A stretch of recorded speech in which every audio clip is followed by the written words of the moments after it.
name is Nature Nick. I'm an exotic animal trainer based in Long Island in New York, about 50 miles east of New York City. I do library shows, birthday parties, communion parties, you name it, I will do it. A fun 45 to 50-minute show featuring 10 to 12 of the rarest and most exotic animals you will ever see. Today I'm here talking about a very interesting animal, one of my newest animals, and I'm sure you're scratching your head trying to figure out what kind of an animal he is. And he is actually called the capybara. Largest rodent in the world.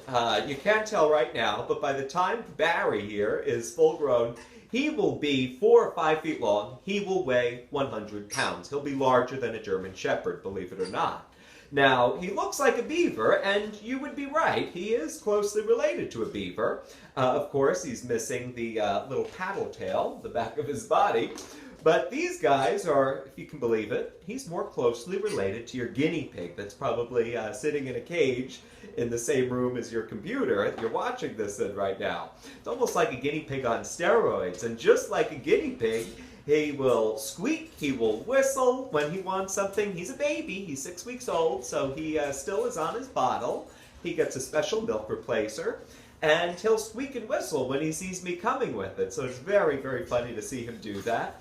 Now, they do have some difference between them and their guinea pig cousins, is that they love the water. This is a 100% aquatic animal. And you can't tell by looking at him. It looks like he would just be dead weight in the water and he'd sink right to the bottom.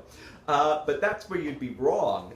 This guy, they're actually very buoyant, and their fur repels water very easily. Beautiful brown fur that these animals have. And if he'll let me show his cute little feet, he actually has webbed toes at the back of his body. And those webbed toes do a really good job helping him dog paddle. Now, believe it or not, many animals in the Amazon rainforest love to eat the capybara. So these guys have quite a few predators. There's the anaconda, the world's largest snake. There's the jaguar, one of the strongest big cats on the planet. And of course, there is the caiman, the South American cousin of the American alligator. They all love the capybara, and all 3 of those animals are also aquatic. So that's not always necessarily an advantage for the capybara, but what these guys will do, they live in big, massive family groups. If one capybara senses one of those animals moving into the herd, one sounds the alarm. At that point, they all nosedive and scatter immediately in all different directions. The predator doesn't know which way to go, so he ends up skipping a day of eating if the ploy works.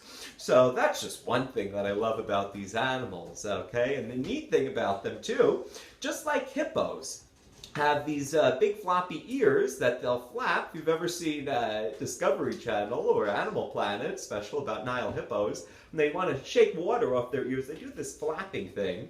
These guys do that too. It's the funniest thing to see. I really wish I could get it on tape. He always does it as soon as I turn the camera off, or if I don't have a camera with me. So just a neat animal. Now, we are in the middle of Lent right now, and I'm sure many Catholics are not allowed to eat meat, or they have to give something up this time of year. And a long time ago, the conquistadors, about 500 years ago, give or take a year or two, they went to South America, and it was in the middle of Lent, and they were craving meat. They wanted meat, but the Pope said no meat during Lent. And they got an idea. They started to see the native people of Amazonia eating and harvesting the capybara. And they got a great idea, and they decided to send correspondence back to the Vatican. And they asked the Pope for permission. They said, you know, we understand we're not allowed to have meat. It is Lent after all. But there's this exotic creature that they're eating in the Amazon rainforest. It lives in the water, has webbed toes. Could we consider it a fish and eat it during Lent? And you know what the Pope said? He goes, absolutely, you can do that. We'll consider the capybara a fish and not meat. And that's what they did during that Lent. And unfortunately, for these guys, they ate them. But it was a very clever way of sidestepping the rules of the Vatican and the Catholic Church at the time.